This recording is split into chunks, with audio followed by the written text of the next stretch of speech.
Okay. All right. You need to come stand here.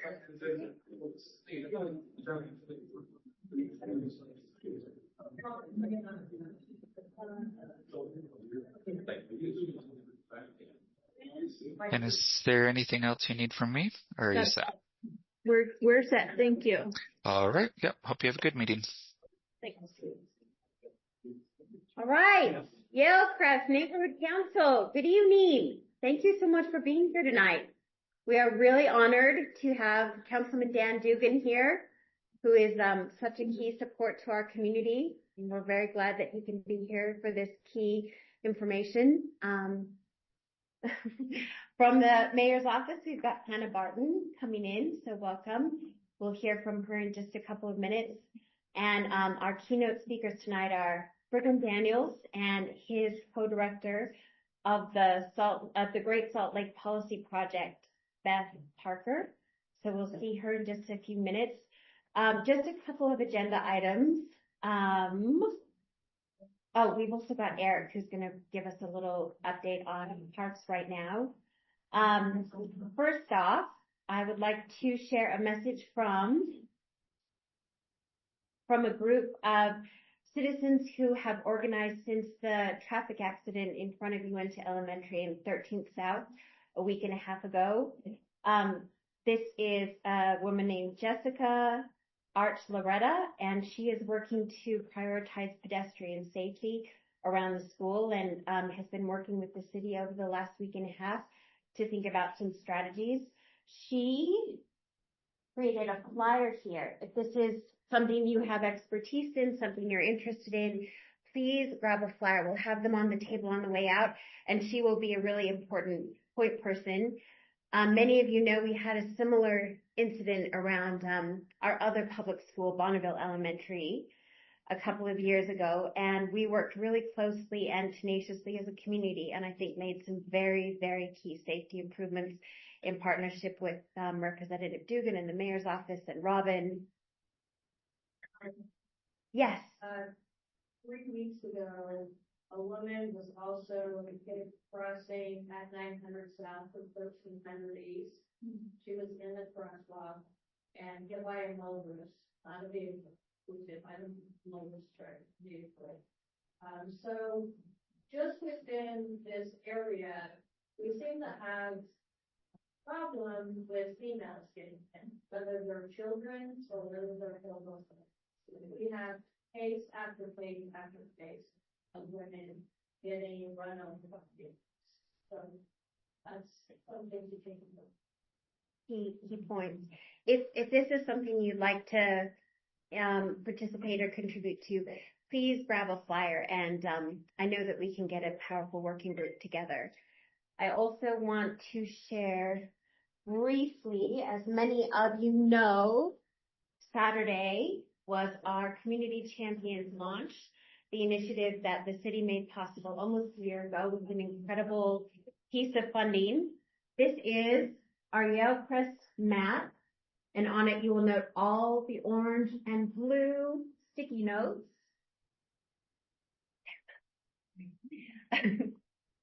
55 champions are on this map, you guys. All of these people have committed to be the point person for their block and help people know about what we're doing as a council together, and more importantly, to let us as a council know what the highest priorities are for all of the members who live in our neighborhood.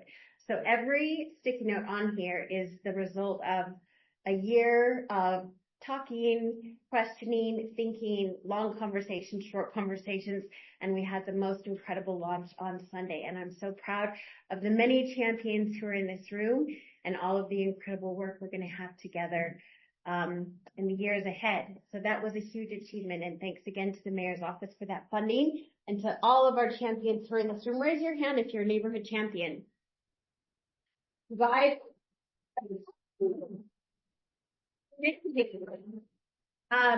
Next on the agenda, I think we'll have firefighter Amy come up and share some news with us, and then we have an update from board member about parks. Eric. Am I supposed to stand and start? Stand right where I'm standing. Yes. Yes. Being that this is the month of February and that we have Valentine's Day around the corner, or for me, for several years, it was Single Awareness Day. The American Heart Association calls attention to American Heart Month. We're focusing on cardiovascular health and life-saving action. Heart disease and cardiac arrest remain to be major public health challenges and affects 350,000 people a year in the U.S. Survival rates are still low, and it's especially if no action is taken. When a person's heart stops, every second counts. CPR and use of an AED can sometimes double or triple that person's ability to survive this heart attack. Here in Salt Lake City, we have a good response strategy in order to help those that have suffered a heart attack, but we need your help. When a caller reports that there is a cardiac arrest, our 911 dispatchers will make sure and give you directions on how to do CPR. And they'll do that right over the phone. Early CPR and the use of an AED, which is an automated external defibrillator, will save lives, especially that AED. So there's 3 things that you can do if you see someone collapse and you suspect that a cardiac arrest has happened. Make sure and check their pulse. The radial pulse is often one that people go for, but sometimes it's a lot easier to feel the one right in your neck right here. Call 911 immediately, and with the help of dispatchers, you'll start CPR. And if you already know CPR or taken a class, get that started right away. And look and see if you can find an AED close by.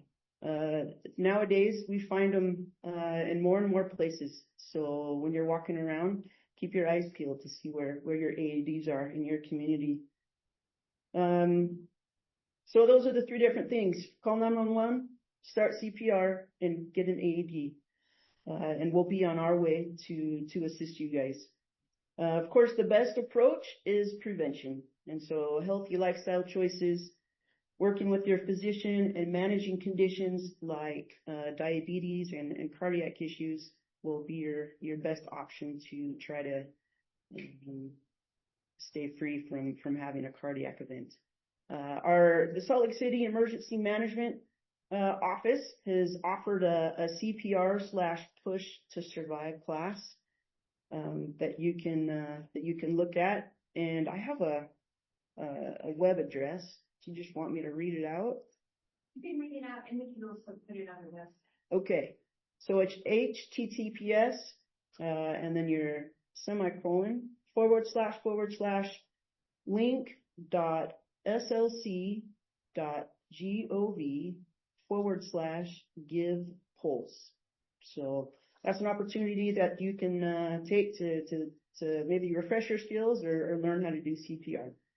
And then lastly, can I see that? Oh yeah. And I'll put it in Okay. as well. It's right there. Okay. And it is https://link.slc.gov/give pulse. Give pulse. Give pulse. Like pulse. And lastly, I'll just give our run numbers that we've had in your community for this past month.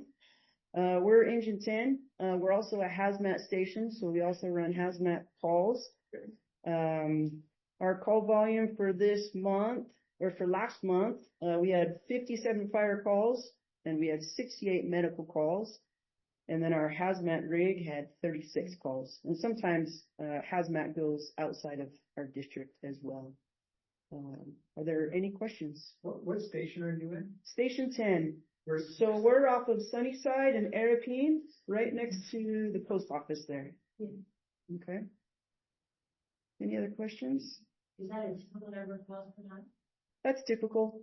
In the summer, especially July seems to be the busiest month. But that's typical. So, any other questions? Okay. Happy Valentine's Day.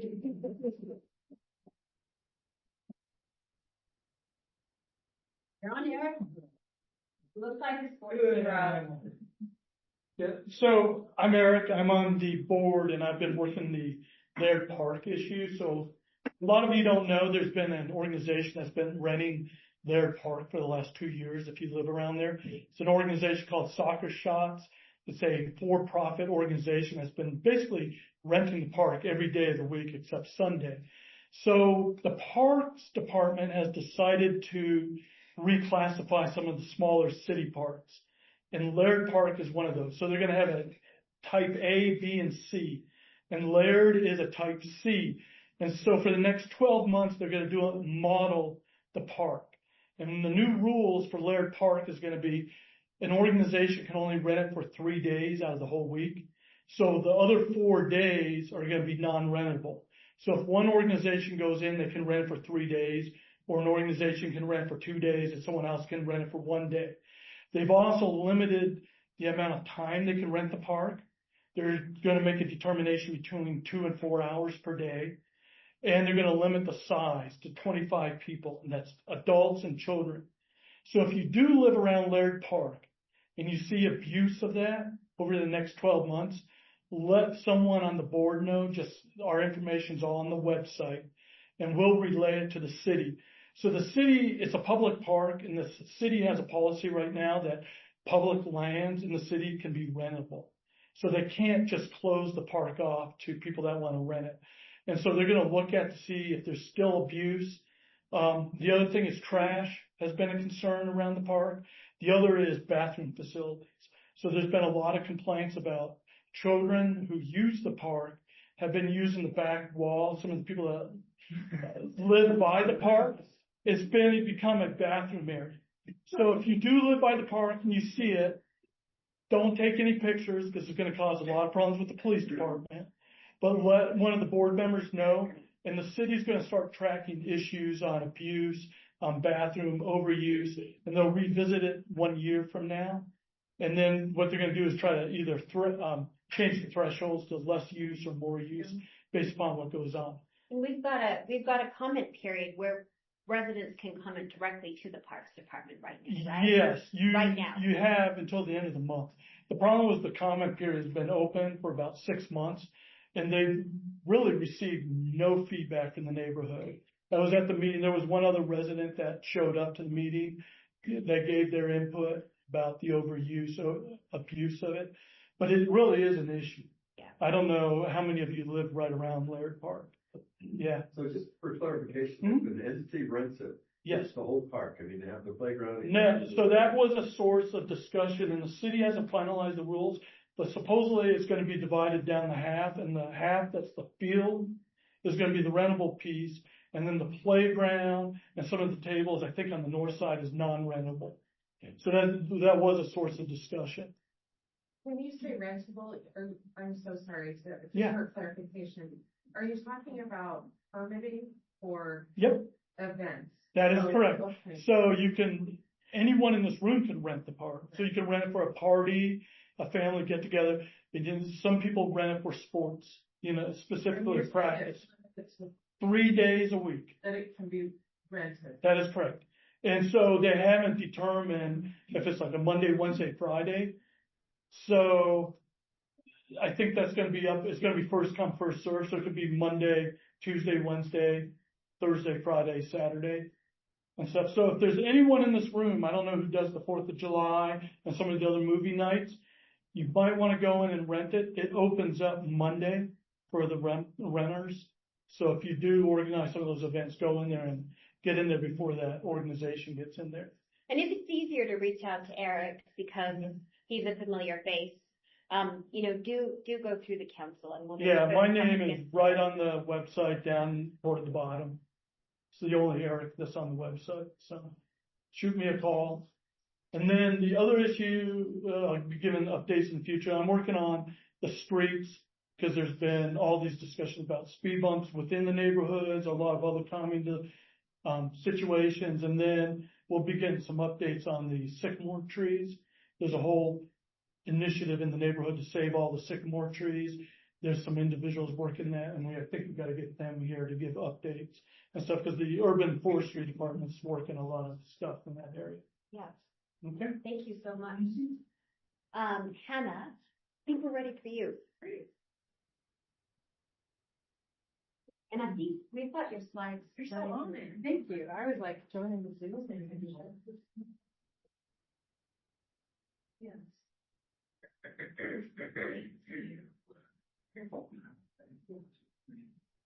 Full house. This is fun. Good turnout. For those of you who don't know me, my name's Hannah. I work in the mayor's office. And shout out to Station 10. They came to my house this month. Non-emergency. Super helpful though. Fire alarms were going off like every 5 minutes and we couldn't figure out why. So it was very helpful. Okay, sweet. Thank you. Okay, I'll just, Oh, and if you can actually share it into this, sorry. oh, smart. No, you're good. I guess I should do that first.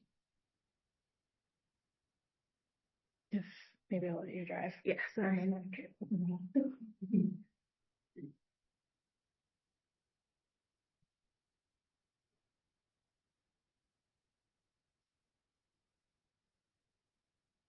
Okay, I don't have a super long update today, so I'll just jump into it. First, wanted to tell everyone that the mayor gave her State of the City address in January.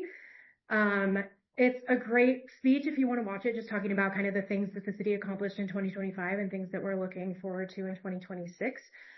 This QR code will take you there. But I'll just talk about a couple of highlights in her speech. The first being Project Connect, which was something that we focused on in 2025 as a result of the public safety plan. I guess I'm not on camera. Here we go. And the public safety plan, as some of you might remember, is something that the mayor presented to state leadership as they were looking for a higher level of safety in Salt Lake City specifically. And so Project Connect was looking at the top 50 utilizers who are arrested most frequently and use other resources like our homelessness resources or even like the emergency department.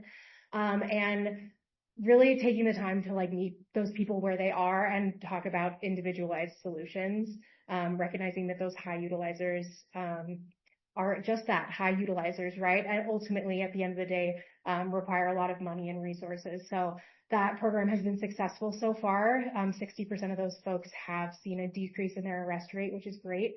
So in 2026, we're hoping to just keep moving down that list of high utilizers now that we've worked with that top 50, continue working with those who still need help, but then move down to, the next batch of 25 or 50 people.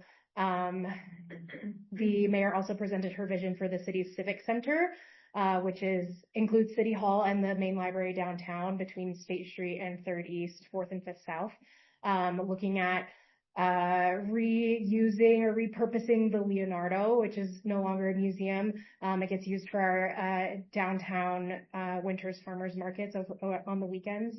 But going to be repurposing that building for city offices, which is great, so that some public employees can work there. As well as kind of redoing that whole area of Library Square. For some of you who have been downtown for like our arts festival or Pride, you know that it's really hot, and not a lot of great places to sit and enjoy being outside. Washington Square obviously has like amazing trees, and lots of shade, but, we want to kind of see that, extend into Library Square just so it's a more usable green space for families downtown and for folks to kind of enjoy those summer events that the city puts on. And then lastly, the mayor talked about continuing to focus on housing affordability, and looking at all of the tools in the city's tool belt that we can use creatively to accomplish that. Looking at some programs to launch in 2026, specifically to focus on repairs, for existing affordable housing, just to keep that on the market as much as we can. And then looking at locking in affordability, long-term with deed restrictions, again, for existing affordable housing. We already do that for housing that's being built in the city, but want to retroactively look at and see how we can make sure that affordability is maintained as long as possible. So again, encourage you all to watch the speech. It's really great. Next, I want to talk quickly about the city's food microgrant program. I think this is our fourth year doing this program. It is a grant that exists just to increase access to fresh and healthy food in the city for residents like you if you want to start a garden and need some seed money to start that project, or even if you like want bees in your backyard, or if any of you are involved in larger organizations, there's also an organizational grant for up to $5,000 for those projects. So residents can get up to $250. It's a great way to get some money for your garden if that's something that you're into. If you have any questions, I can connect you with the person who runs that grant. And those applications are open until March 2nd. I'll just leave it up for a minute because someone's taking a picture. Okay. Next, I just have a couple quick updates from public lands. I know that they'll kind of extend staff here over the next coming months as there's like really big updates, but I just want to make sure no one gets like thrown off guard by anything crazy. Some of you might know that a CIP, a capital improvement project, was approved in Miller Park a few years back, specifically looking at repairing some of the masonry work in the park, which is from the 1930s, so it's historic, as well as looking at increasing the accessibility in the park, widening some of the trails, fixing some of the grading so that you can like actually push a stroller up it. And so some of that masonry work is going to start in the spring. It's not going to result in any closures, but you might see some areas that are coned off or like active work being done on that stone. And then they are looking at completing the rest of the CIP work, so that trail work, in the fall. And they are potentially looking at a like 3 to 4 month closure of that area while they are doing that trail work. The reason that they're pushing it to the fall is because they want to, there's like some federal regulations about not disturbing migratory birds during the season where they need to lay their eggs and make their little nests. And that happens a lot in Miller Park, which is great. And so they don't want to disturb any of that. So if they wait until the fall, they can make sure that they are not doing any damage to the birds. And then just quickly on Sunnyside Park, as a recipient of GEO bond dollars, that final concept design for the park is done. You can view it on the Sunnyside Park website, which I'm happy to send or make sure it gets in the notes. And they're just working on construction documents to make that plan come to life. And they are still on track for that project to be done by June of 2027. So obviously still a long time to go, but it's in the works. And here's my contact information. Does anyone have any questions for me about these things or other city issues? Yeah. You talked a minute about the plans for the old city library and talked about city employees getting space in there. Eventually, a lot of the reason Leonardo wasn't successful is because of failed infrastructure. Yeah. What's the plan for converting into public space? Good question. I don't know all of the details, and I'd be happy to get your contact information and follow up with you. I do know that there are pretty significant expenses that it'll take to get the building usable, even just with the elevator and escalators. Those repairs are forthcoming, meaning like the parts have been ordered. And I think some of the parts are going to take 6 months to get here, which is pretty crazy. But I think there will need to be probably more ongoing solutions for like the long-term renovations. But I think there are some quick fixes that can be done to just get it to a place where it's usable as office space. So that'll be done. Yeah, how long does it enter with that? Ooh, good question. I'll sit down and Google it and tell you when I find it. Thank you for asking. I would assume probably until like mid-April, which is usually when the normal farmers market starts up. So yeah. Yeah. Any other questions? Feedback? Okay. Thanks so much. Thanks so much, Hannah.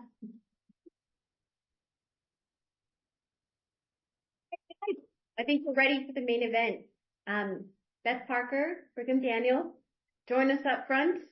Looks like we're getting your slides loaded.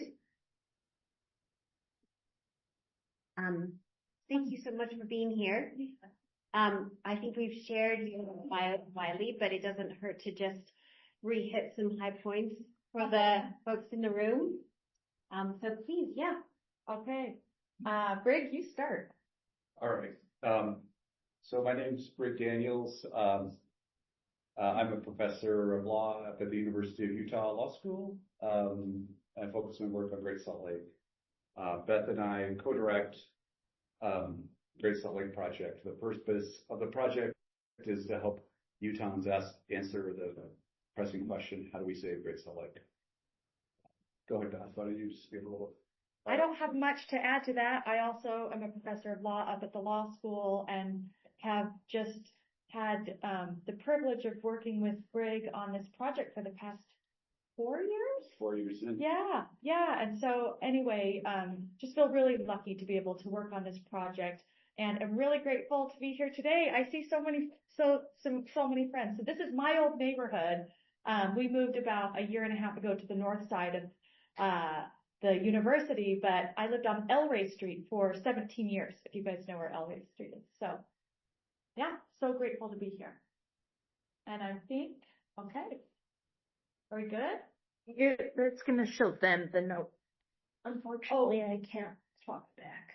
Do you want, this happened, we presented the apps last week. Someone figured this out. Is there anybody who's good at IT? I'm not. We have to rely on self-help IT, and unfortunately it goes by the initials. Yeah. It won't let me swap, and I can't see this screen. Yeah. So I guess definitely we can do it. Yeah. This. Okay. Yeah, right. It's okay. If I can just find We them can't now. get that fine, but there are some apps that I think might be helpful. It's an extended screen, but I don't understand where it is. So. Oh, it thinks this is your second screen. Yeah. So I wonder if there's a. Yeah. Let me do this. I just wrote.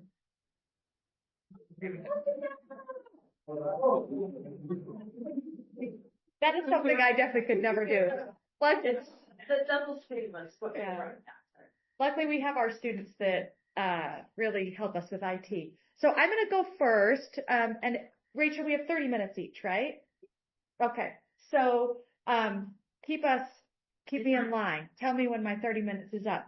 So I'm going to just move this out of the way. Are you okay if I? And hello to people online. Sorry for getting close. I know that there's a way. It should, if the screen's not, if the mouse is on it, it shouldn't do it, but. Why don't we just start? I'll mess around with this.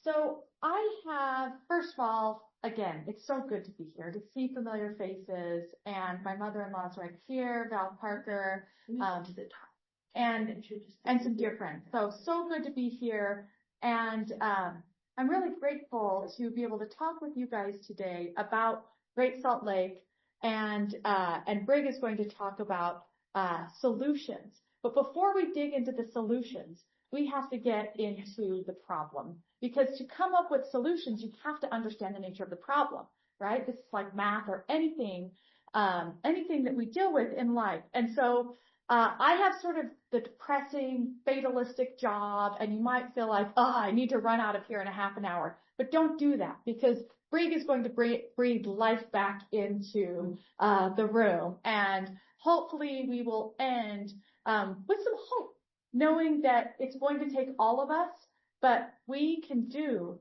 what has never been done before. Truly, we can be the first to save a saline lake. So let's get into it. All right, maybe. Okay. Let's see. There we go. Okay. So by raise of hand, does everybody here know a little bit about what's going on at Great Salt Lake? Yeah. Okay. That's great. The tune has changed, because 4 years ago, and I'm right in the way, sorry. 4 years ago, that wasn't always the case. We didn't always get an affirmative answer. But the lake is actually, it has declined by over half. And we're talking volume and actual surface area. So the surface, you can see this time lapse here. The surface has shrunk over 55%. You can see from the high. We've had a 67%, almost 70% drop in water volume. Right now, we're sitting at 15 feet below the average, and this is the natural average. And this is the really crazy part. So our lake reached an all-time low. Our lake reached an all-time low in November of 2022. It dropped to 4188.5 feet above sea level. And today we are at, then this is the south arm. If you've seen pictures, the north arm is up here and the south arm is down here. The north arm is kind of the pink one that you see. And, the south arm here, there's still, brine flies, and brine shrimp here. The south arm is at 4191.9. And how we look at it is the lake gets the lowest, in November, and it's generally the highest in Mayish. And so what you want to do is you don't want to track February to November. So we want to see what was it in February of 2022. That was the year it reached its all-time low. February of 2022, we were at 4190.9. Today we're at 4191.9. We are 1 year, 1 foot above where we were in February of 2022. And with the winter we're having, we are on a path to potentially reach a new all-time low. We'll talk about what that entails in a little bit, but first, I want to talk a little bit about a global pattern of saline lake collapse around the world. So around the world, this is actually really cool. Lake volume around the world, 44% of the water in lakes around the world is found in saline lakes, in these terminal lakes. And how you get a terminal lake, you have to have generally a semi-arid basin. It can't be so arid that there's no water. It has to be semi-arid enough that there's enough water to cover some land like Great Salt Lake, but not so arid that the water is going to cut a channel to the ocean, because it's not so wet that it will cut a channel to the ocean, because if there's enough water, water always wants to find a way to the ocean. So these terminal lakes generally occur in a semi-arid location like Utah, and it's when you have water coming in, and then the only way out is through evaporation.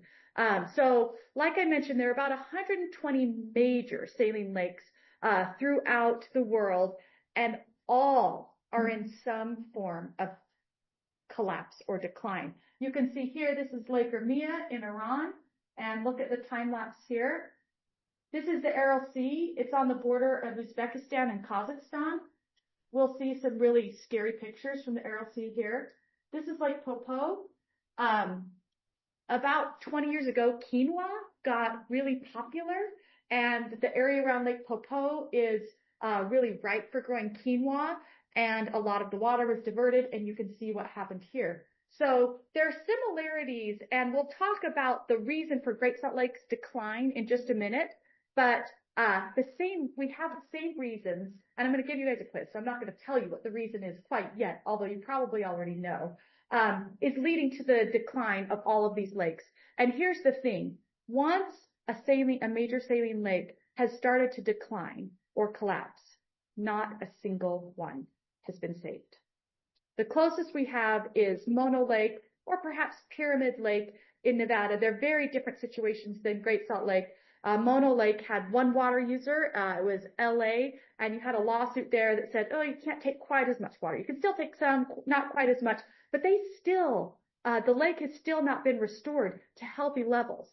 And it's been about 40 years since that court case. I went out to Mono Lake last June, and I got to paddle around on it. There are these really cool tufas that used to be underwater. Now they're not. And there were some really big dust storms. And we'll talk a little bit more about dust from Mono Lake and another lake in a minute, but there are no examples. So what this means is we need to do what has never been done before. And I really, really think, and you'll hear from Brig, the optimistic part of this presentation, that Utah does have the tools, or we can create the tools in order to save our lakes.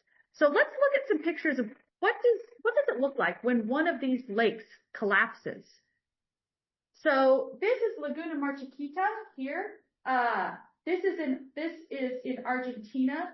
And this actually is almost the size of Great Salt Lake now that Great Salt Lake has declined so much. Back when Great Salt Lake is at its natural level, Great Salt Lake is much bigger. But you can see there are farmlands up here, and this is a dust storm.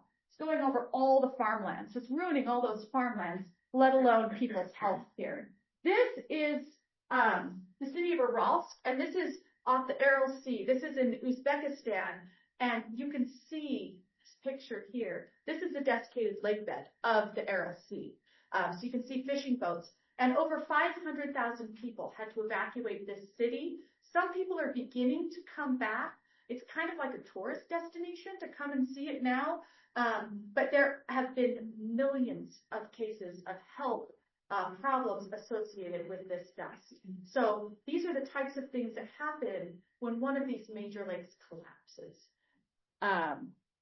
So one thing I like to say is I don't traffic in hyperbole. I'm not trying to be fatalistic or doomsayer. I'm just trying to tell it how it is. And when you see pictures like this, you can see, okay, this is why we should be worried, right? Because Salt Lake City and the whole Wasatch Front, we are right on the shores of Great Salt Lake. Okay, let's look a little closer to home. This is the Salton Sea. So you can see the dust coming across the Salton Sea and all the agricultural land here. And right now, there are about 42 diseases associated with dust that are being studied here. Oh no, I just gave my quiz away. Okay. Darn it. Okay, we'll quiz the second one. All right. As most of you know, what are the major causes for the lake's decline, right? There are 3 major causes, and you guys saw this, so I won't quiz you on it. The most major cause is human water use. 80% of the problem, 80% of the reason that the lake is declining is because of human water use. 10% is climate change. And we expect that to get a little bit higher as climate change worsens, right? And then 10% is drought. So despite the really, really great year we had a couple years ago, and then the good year we had after that, we are still in the throes of a mega drought. I think we're 26 years in, is that right? About 26 years into a mega drought. And so all of these combine to decrease Great Salt Lake and the levels in the lake. But since human water use is the largest, we're going to dig into this for a little while. And Greg and I, we both teach water law, kind of depending on the semester. And we spend a lot of time talking about human water depletions and human water diversions and different laws and systems that go into it. And let's get into human water use. So first, I'm going to use the word depletion a lot. What this means is human consumption of water that would otherwise go to a natural system like Great Salt Lake. So, and it doesn't go back into the system. So it's used up by crops, it's evaporated. That's what we're talking about when we talk about depletions. So when we're talking about human depletions from the tributaries that would otherwise feed Great Salt Lake, there are a few categories. And I'm going to ask you guys, since I'm a professor, I love quiz. And so let's see how much we know about the human depletion cause of Great Salt Lake's decline. Okay, so there are a few buckets of human depletions. One is municipal and industrial. So what are our factories doing? What are we doing here in our cities, in our homes? We had Hannah here with Salt Lake City, right? Did I get Hannah? Okay. Then we also have agricultural, right? And then we have some mining, so mineral extraction. And then there's some incidental losses, some evaporation. So who thinks that the major cause of depletion is municipal and industrial usage? Oh, this is amazing. Okay, what about mining, mineral extraction? Uses a lot of water. Agriculture. All right. Okay, you guys got it. Here's the deal, though. We just found something out with the latest study from the Strike Team report that is, it's a bunch of universities and experts come together and talk about the science related to the lake. For a long time, we thought agricultural depleted about 80%, was 80% of the problem when it came to human depletions. And that municipalities and industry was maybe like 16%, 16.7%. Well, they'd only been studying a few years. they expanded their data and they actually found that municipal and industrial use actually accounts for 26% of the depletion.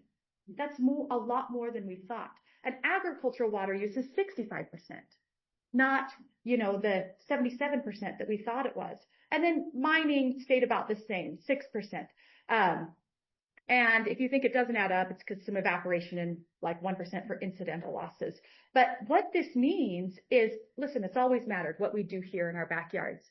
But in light of these new numbers, we know that it matters even more.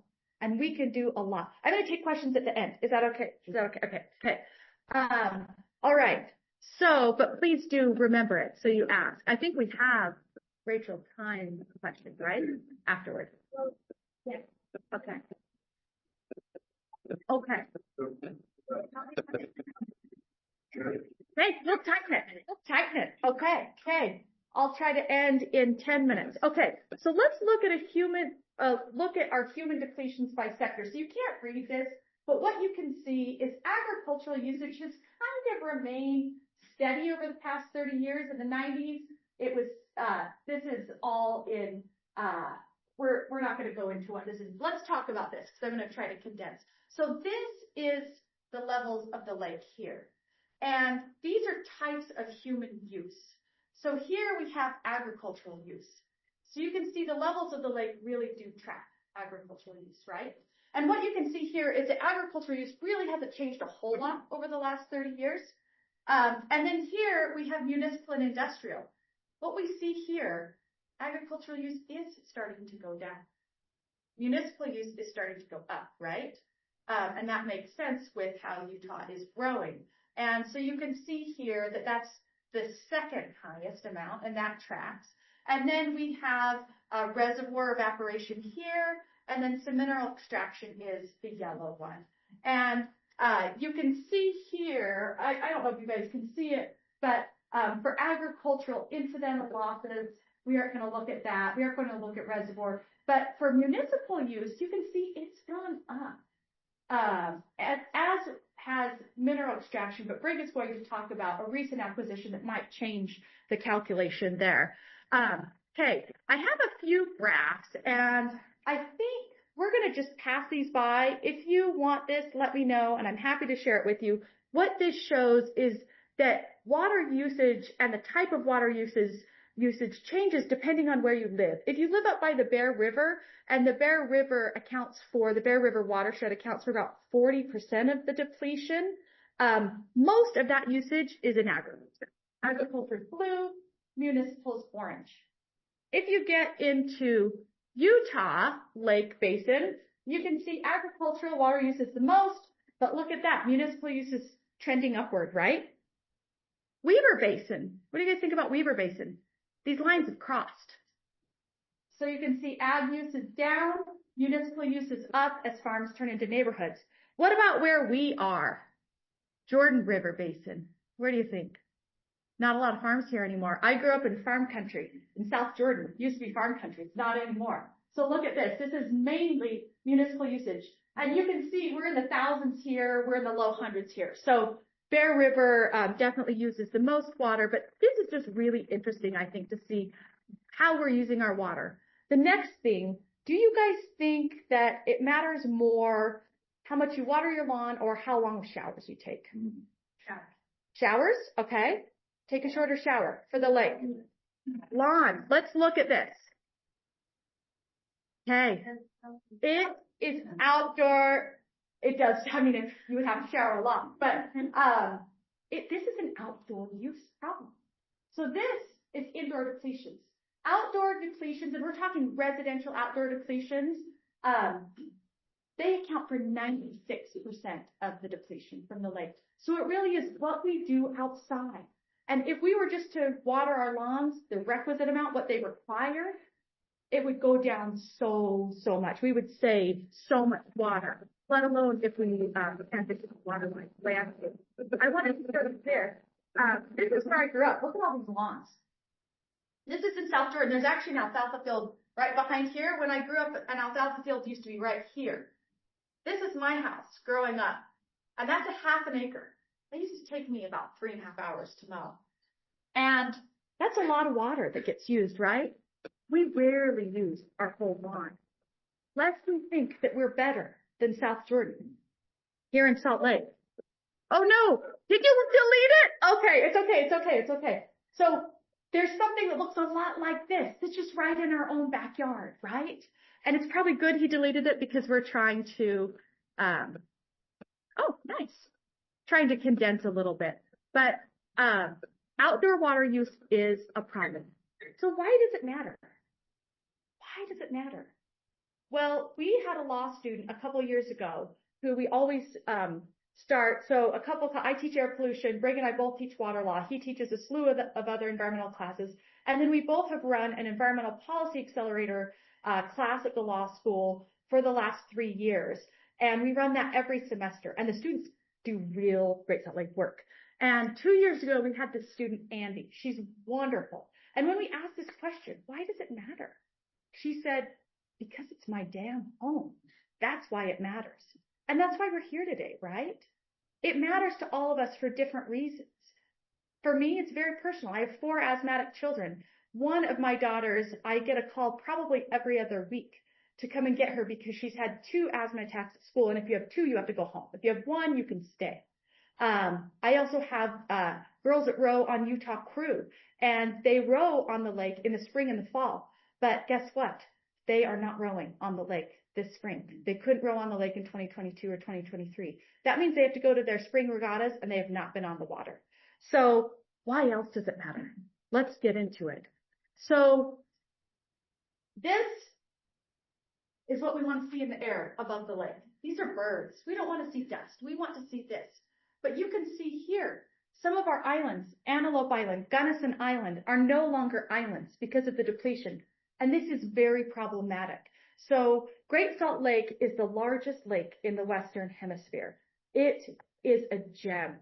We are so lucky to have Great Salt Lake. And it's what we call a keystone ecosystem. It's critical habitat for many, many, many species. Over 12 million migratory birds are part of the Pacific Flyway. They fly from Canada all the way down to Argentina and actually every single state in the United States. And when the lake dips down, they no longer have places to lay their eggs. Coyotes come, they eat their eggs, they eat them. Gunnison Island used to be a haven for pelicans, time immemorial. And in 2023, there were 0. So if you see the Sundance movie, The Lake, you're going to see some really haunting images. I see some nods. Some people have seen it, of pelicans. Also, when the salinity goes up, we see brine fly population go down, brine shrimp begin to die. The birds have nothing to eat. So ecological reasons. This is one of the reasons we should care. Why else? Okay, many of you have heard about dust, right? So the first slide I showed that the lake had contracted and 55% of the water volume not the volume, that's 67%, but of the surface area, it has shrunk by 55%. What this means is as it shrinks, it exposes the lake bed. And when it dries out, we call this playa. And right now there are over 800 square miles of exposed playa. That's larger than the size of Maui. And what happens is when the wind blows across that playa, it blows the dust and everything that's in that sediment, that's been in that sediment for millions of years, thousands of years, or hundreds of years that we've deposited there. But natural and also anthropogenic things in that playa, it blows to the surrounding communities. Now, we have 2.6 million people along the Wasatch Front. We're direct downwinders. But here's the thing about air pollution. So when I teach my air pollution class, I always start the first day talking about the health effects of air pollution. Now, air pollution is called the silent killer. And the reason it's called the silent killer is because it's not on a death certificate. You don't say air pollution. You have heart disease, right? You have cancer. You have asthma.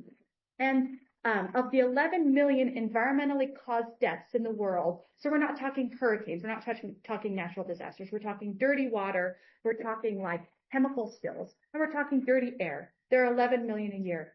7 of the 11 million are due to air pollution. Air pollution is a huge deal. And breathing dust is so problematic. Breathing the cleanest dust is very harmful for our physiology. But we know that our dust, it's compounded. It's not clean dust. And we know this because of a hero named Kevin Perry. He's a dear friend of ours at the University of Utah. He's an atmospheric scientist. And in 2018, he got a grant to go and study the playa of Great Salt Lake. And on this heavy bike, I've seen it, heavy bike with a heavy trailer, he biked every square mile of that 800 square miles of exposed playa. He was shot at. He was caught in lightning storms. He risked his life. But what he did is he was tasked with testing the playa for heavy metals to see if it would be a good site for a prison. Well, what he found is that there are a lot of heavy metals in this playa, and that every square mile of the playa has some form of really harmful heavy metals. And all of these red spots, you guys have probably heard about the arsenic. These all show, he said every square mile had arsenic, but all of these areas are where arsenic exceeded EPA limits. Now, there are EPA limits for arsenic for residential EPA limits and industrial EPA limits, like, ooh, you shouldn't put a factory there. There's too much arsenic. Many of these exceeded industrial EPA limits. They all exceeded EPA residential limits. So not only are we breathing dust, which is really bad, we're breathing dust laden with heavy metals. But here's the thing. When I asked Kevin, what else is in there? He said, well, Beth, when you test for heavy metals, you have to cook it so hot, you cook everything else out. We don't know what else is in there, but we know there's a lot of other bad stuff. So we talk about the heavy metals, but we're breathing a lot of other junk. These two, if you see the lake, you'll actually see this movie right here put to wind. And I should have had like a wind sound. It's actually really effective. These were taken right by the University of Utah. This dust is covering where we live, right? And the thing about dust is there are smaller particles that come off the lake and larger particles. So PM 2.5 and PM 10. PM 10, it's really bad to breathe. It falls out in a few hours. PM 2.5, also really bad to breathe, even worse to breathe. Well, they're different. They're both bad. But it can stay in the air for weeks until it rains, snows, or wind blows it out. So it's a huge problem. It also can travel hundreds of miles. Dust from the Sahara has been found on the eastern United States and in Texas. So this is not just a Wasatch Front problem. This is not just a Tooele problem or a Magna problem. This is an all of Wasatch Front problem, an all of Utah problem. And it is not only a national problem, but a global problem. Now, some of the issues with dust, this was taken in the foothills, actually, the foothills right above the Capitol. And this is on when there's a dust event coming off the lake. This is in Provo, a day there's a dust event coming off Great Salt Lake. And we don't have time to go over all of these, but this is 41 diseases that have been shown to be caused by drying lakes.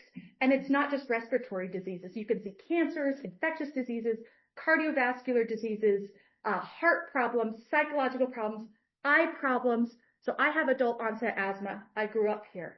I had an early cataract. Look at this. I had a cataract in my 30s. And that's on there. So you guys, this is a real problem. We are living this. Okay. Cautionary tale. There is this lake. Oh, Fred, can I go till 7:30? And then, okay. There's this lake called Owens Lake. And this is in California. It's 15 times smaller than Great Salt Lake. Yet since the 80s, it has been this largest single source of particulate matter for that larger particulate, PM10, in the nation. So imagine if Great Salt Lake were to desiccate. That's 15 times larger. This is just one dust event. It looks like a nuclear bomb. And many of us started to become more concerned about Great Salt Lake when we read a New York Times article, right, in January of 2023, entitled Potential Environmental Nuclear Bomb, right? And here you can see it. And this is from a much smaller lake. If you have not read the book Cadillac Desert, I would highly suggest it. I have my water loss to read a few of the chapters. It is such a good book. It will give you a detailed story about this. We're not going to go over this, but you can see when the dust falls onto our snow, you get an albedo effect. It's just like driving a black car in the sun instead of a white car. The snow is going to melt much faster. But here's one thing I want to talk about, and then I'll just kind of go through the rest really, really quickly in 1 minute and pass it over.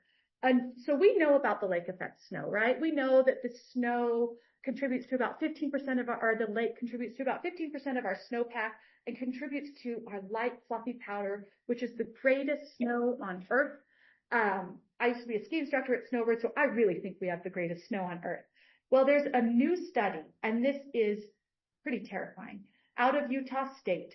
And this study shows that Great Salt Lake is responsible for 50% of regional precipitation. And as Great Salt Lake declines, regional precipitation declines. It's not just up in the mountains, it's all over. And if the lake were to go away completely, to desiccate completely, our regional precipitation would decrease by 50%, turning Great Salt Lake into Wendover. And I don't know about you guys, turning Salt Lake into Wendover. And I don't know about you guys, but I want Salt Lake to stay Salt Lake. I don't want it to look like Wendover. Okay.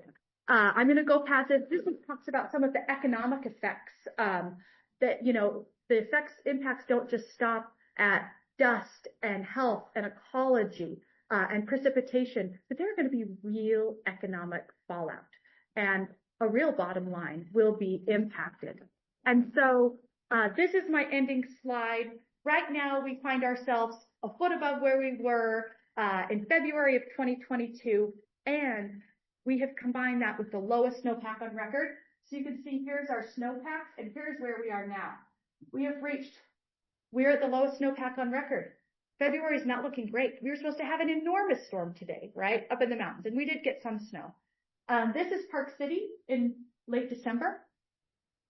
These are two pictures. We did a little hike, on Christmas Day from my house.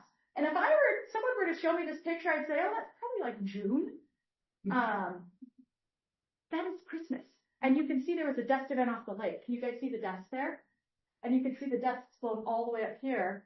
One of my kids, who normally doesn't have asthma attacks, had a really bad asthma attack as we were out in the dust. So anyway, I'm sorry to sort of be a downer here, but it's really important that we see reality, because what we have to realize is we don't live in England, right? And we are going to need to change the way we live, not drastically, but we're going to have to change some things if we want to have a lake. And do we want to have a lake? Well, I do, because I want to be able to stay here and live. So, with that. I have a question though. Yeah. Any other questions about this before? Yeah. You know, the bottom line is you answered it. Okay. That's good. I think. Okay. And I'm happy to talk to you too afterward. So Brig is here to talk about how are things going. Well done. This is the question we get a lot, and thank you to our firefighters. And thank you for your report. We're so grateful for you.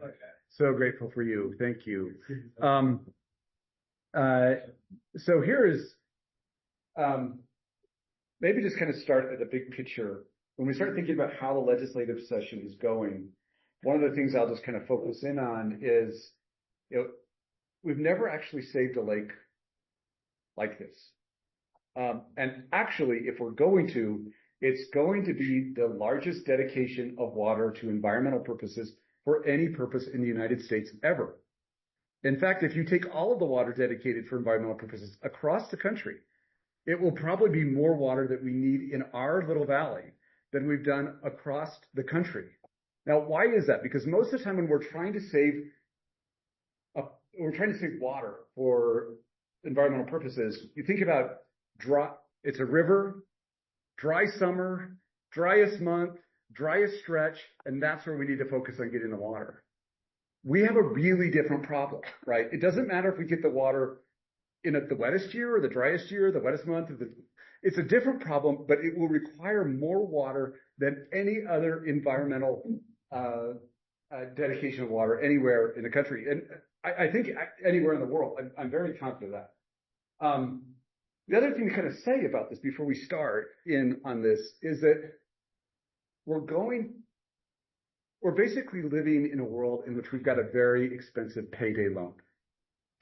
And every year that interest is building as we're getting more and more in the deficit. Once we're able to get on top of that, we're going to have a lot more water that we can use for various purposes. But if you think about it, like if somebody's really heavily into debt and they say, well, I'm just going to pay the minimum payment on the credit card every month. That's not the way to get out. The way to get out is dedicate yourself to doing something now and big. That's the way to get on top of it. And once we do, we're going to have a lot more water in the system. Until we do, we're going to have the problem that Beth talked about. And if we do just a little bit at a time, literally, our gains will evaporate away from the system. We really need to hustle. And here's the reality check before I talk about the session. We're not even close. We are not close. Okay. Now, this was the best month I had in a long time when Governor Cox and the legislative leadership and a whole bunch of philanthropists came together and they signed something called the Great Salt Lake Charter. They promised that they would restore the lake to healthier levels by the Olympics and then restore it for generations to come. And, in large part why I was excited about this is the announcement that with the help of private philanthropy in the state, we were going to have dedicated, by the time the Olympics comes here, $200 million to save the lake, which, just to give you some perspective, last year, Brian Steed's office got $1.6 million. This year, Brian Steed's office got $5 million. So when you say you got $200 million, that's something really to cheer about. This made me very, very happy. And the way that we're going to save the lake is basically we're going to be looking for volunteers, but in a very specific way. Some of you might be volunteers already. You may say, I've torn out my grass. Some of you may torn out part of your grass. You're a real volunteer. But what we're looking for is, are there people out there who would be willing to do more if we paid them some more? Right? Would you be willing to tear out grass if the city paid you? Would you be willing to tear out alfalfa or use water, maybe one cut fewer of alfalfa if the state paid you, right? We're going to be looking for volunteers who are willing to respond to that market incentive, and you need money if you're going to have a market incentive. You can't say, we're going to basically require all of our changes to be like if we pay people and then not have money to pay. So the money is super, super important. It's then the missing ingredient. Also, one of the things that was very positive about this thing is, everyone who's been kind of fighting and kind of going off to their own corner and saying, the city's, it's the farmer's fault, and the farmers say, no, it's the city's fault, whatever. Everyone stood together and said, we're going to do it. We might need to have some regulations, but that's just kind of a gap filler when necessary. We'll talk a little bit more about that in a second.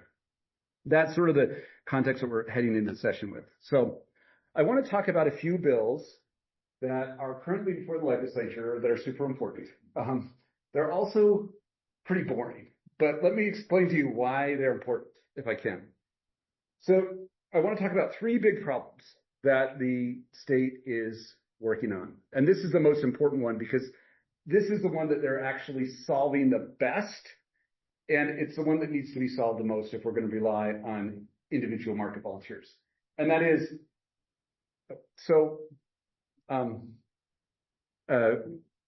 my spouse has a little shop. It's over by Feldman's called Knitting Hive. Yeah, I don't know if any of you know it, but at any rate, it's a pretty good location because there's a lot of people around the area knit.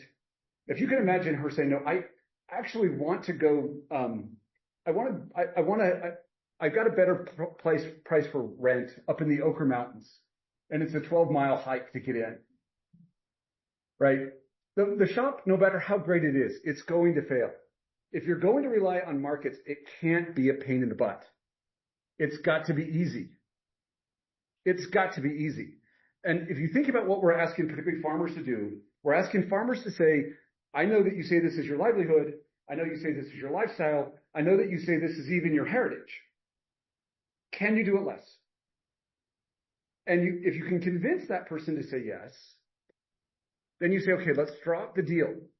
What would it take? And we drop the deal. And then we go and say, perfect, great. We drop off an application to make that change to the lake, and it takes about a year. That doesn't work.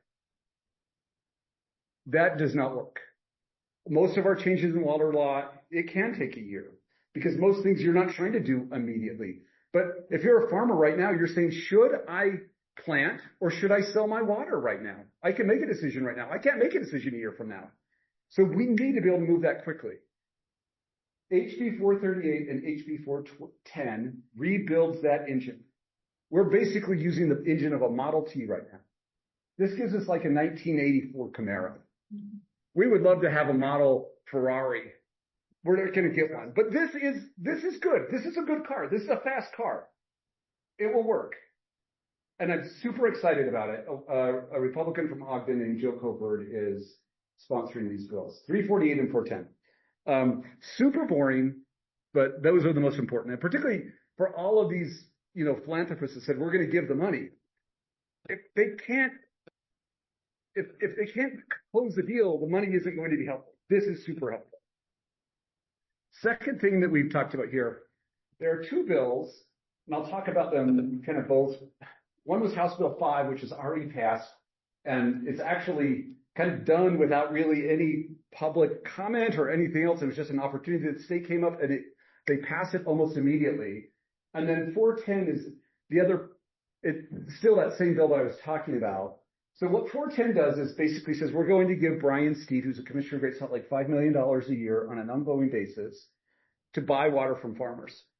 Now, $5 million a year is not what we need. We need something like $5 billion a year. So the 200 million that have been pledged, that's like 4% of the problem.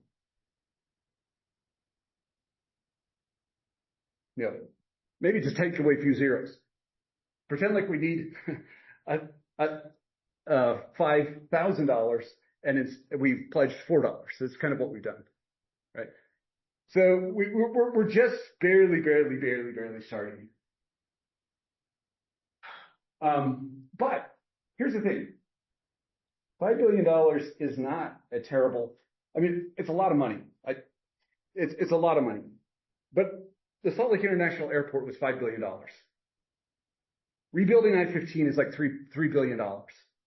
Like, if we decide this is an important thing, we can get the money. We might have to do it with federal cooperation. We might have to do it with philanthropy. But $5 billion protects trillions of dollars of assets, including my house and yours. If somebody came to me and said, look, you got this problem with your house and your health and everything else.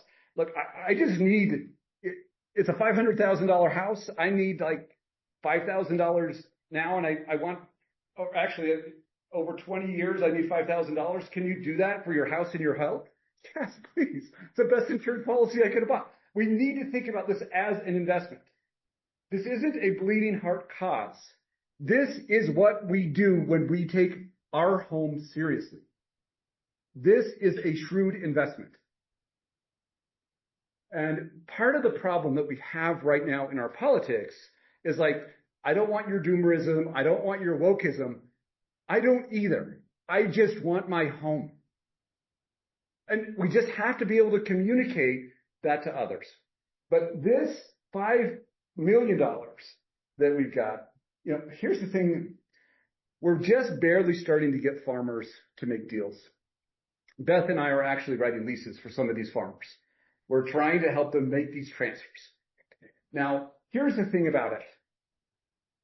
We could think about this as way too little, way too late, but it also may be the opening of the floodgates. Like if you can show, if there is money, the farmers show up and they sell. That's how we actually make a market work.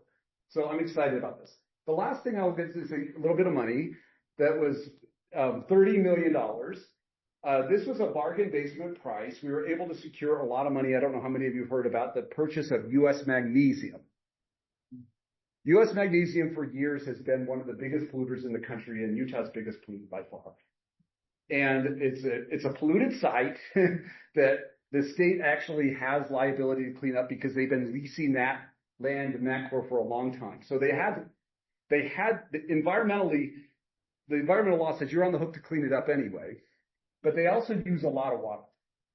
So here, let me just tell you, we were able to secure about 80,000 100,000 acre feet, which I know doesn't mean anything to you, but here is a way to think about it. It's 125 square miles, 1 foot of water. That's a lot of water. And we were able to buy it, not rent it, lease it. This is enormous. Now, the problem is, so is Great Salt Lake. When Great Salt Lake is full, it's almost 2,000 square miles. So this is inches where we need feet, but hell, it was a great deal. And we had the environmental liability anyway. It was one of the very best investments we could imagine. It really, we wouldn't have been able to get it, but for the land being so polluted that everybody else who was bidding had to think, do I want to bid for the water and the liability that the state already has, right? So that it was a very, very smart deal. Now, here is kind of one way to think about the money. $200 million pledged by private philanthropy, $5 million ongoing, $30 million for U.S. Magnesium. That's the amount of money that we have on the table. We need at least that much and probably a lot more every year for at least the next, that pace, probably like, I don't know, 15, 20 years. If we want to save the thing by the Olympics, we really got to get aggressive. It is possible. It is possible. But let's just say, I was talking to one of you, and I'm sorry, I won't single you out. But we said something a friend said to me a long time ago, and it's really stuck with me. I know that this is a serious problem. Serious people are thinking about it. Yes. And I think that we've got it licked. No, we don't. The adults are not at the table yet.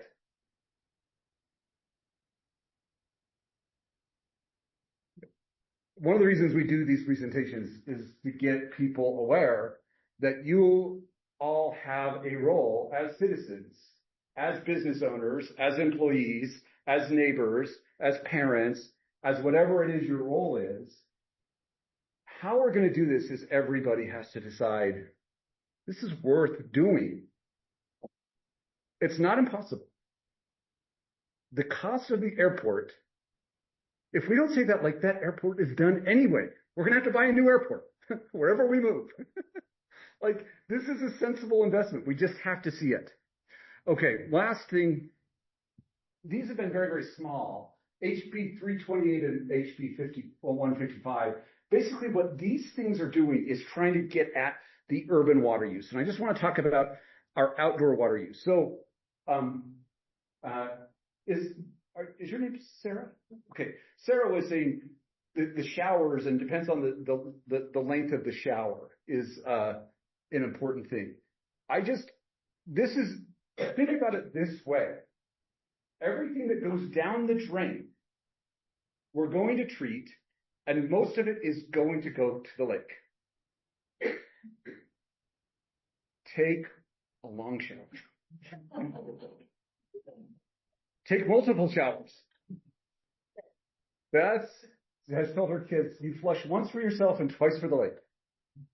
Right? Indoor water consumption is not the problem. The only thing that I've heard this entire time that alarmed me about the lost possibility is the kids who are peeing at Laird Park. Go into the bathroom and flush it so it gets to the lake. We need it. We need it, kids.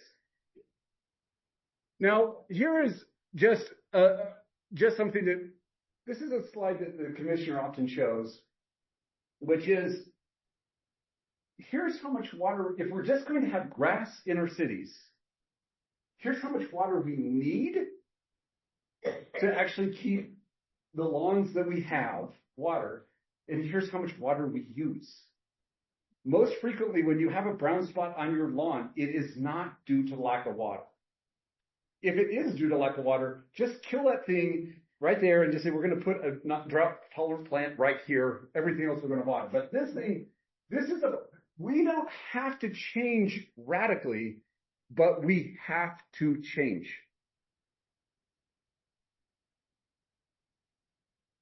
What's an example of an unmetered system?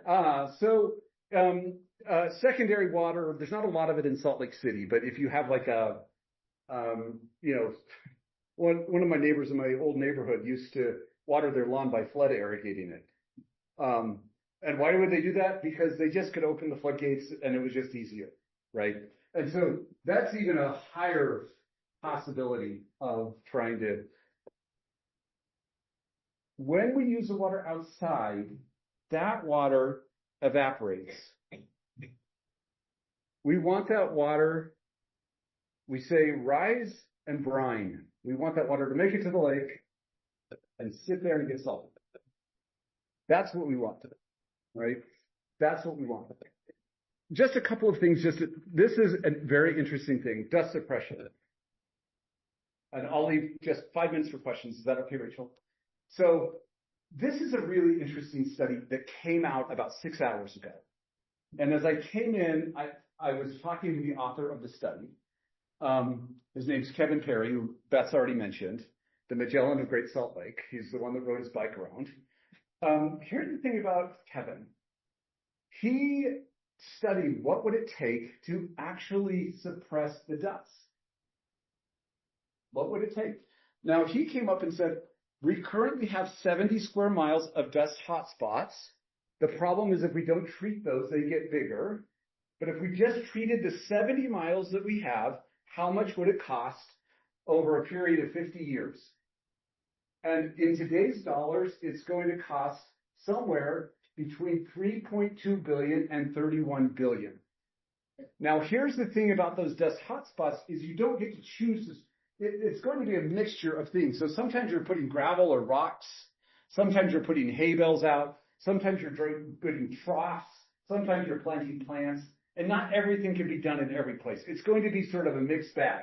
But this is the lowest strategy of like, we were lucky enough that all of our strategies could just be growing plants, but they can't mostly.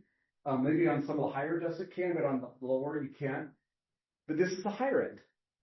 Now, the thing that I've noticed about these numbers is $5 billion is a deal if the only problem is just suppressing the dust, which actually the federal government under the Clean Air Act is probably eventually going to force us. How do we know that the federal government is going to force us to do this? Well, assuming that the EPA and the Clean Air Act actually exists in a few years, which I understand sometimes feels questionable, but if it is actually still exists, here's the thing. They regulate Owens Lake. They regulate Mona Lake. They regulate the Salton Sea. Why? Because they're some of the biggest pollution sources in the entire United States.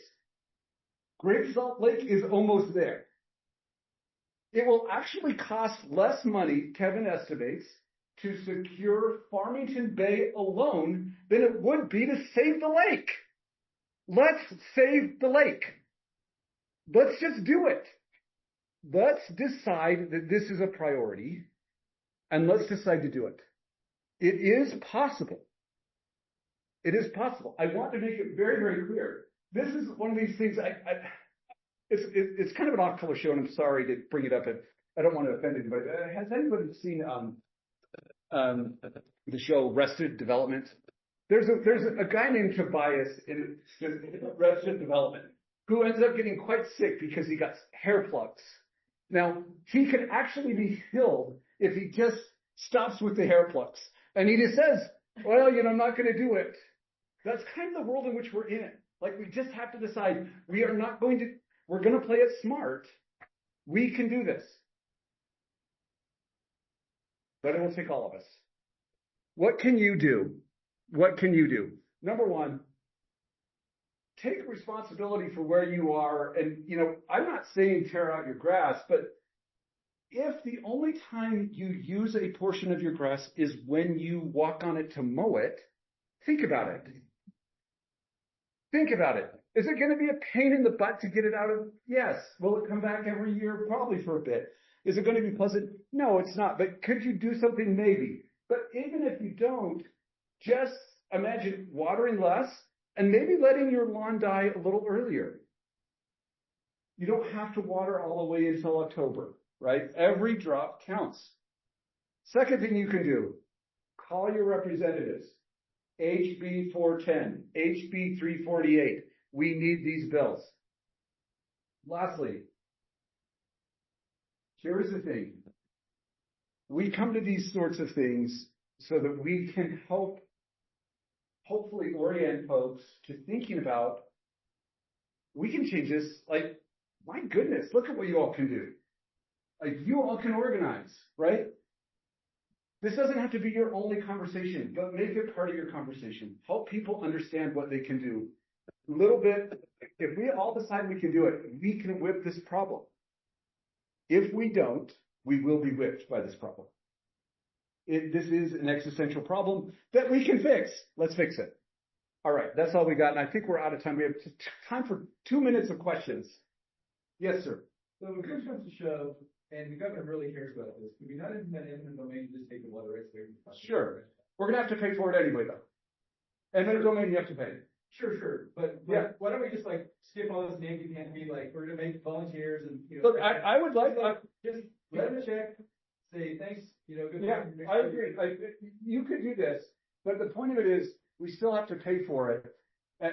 If we decide where we try to play, where Beth and I try to play is, we've stopped trying to identify how would we solve it if it was us. And we're trying to say, how might you all solve it, legislature? I think getting more money to actually experiment with markets, like that might be, like if that works, great. If people don't want to sell, I think that's really good information, right? Then we might have to think about the next step.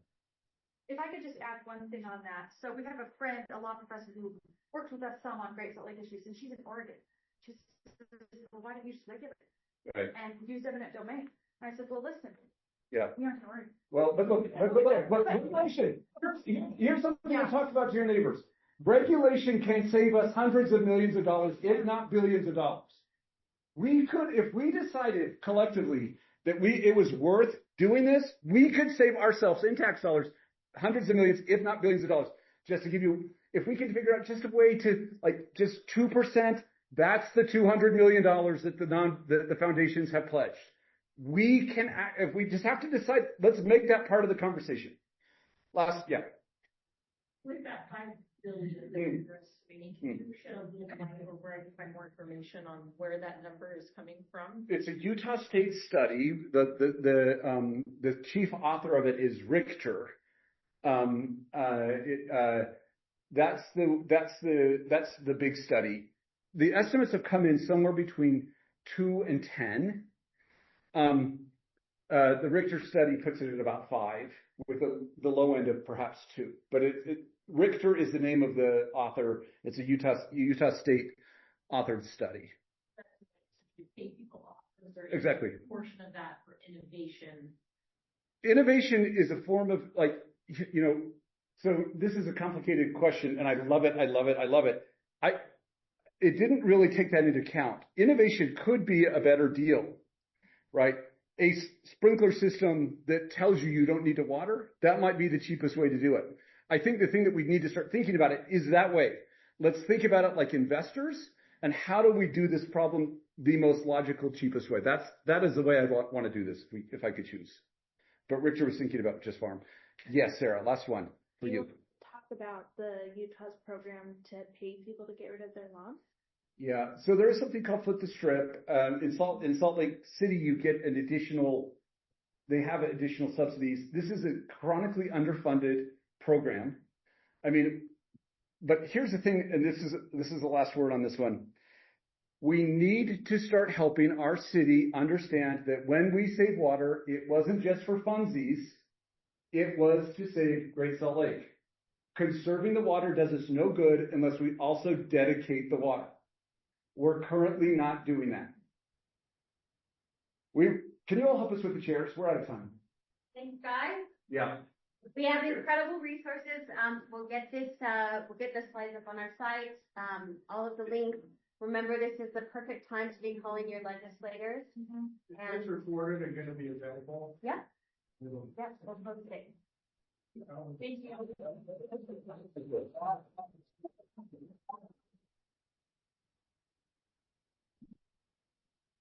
So much, you guys.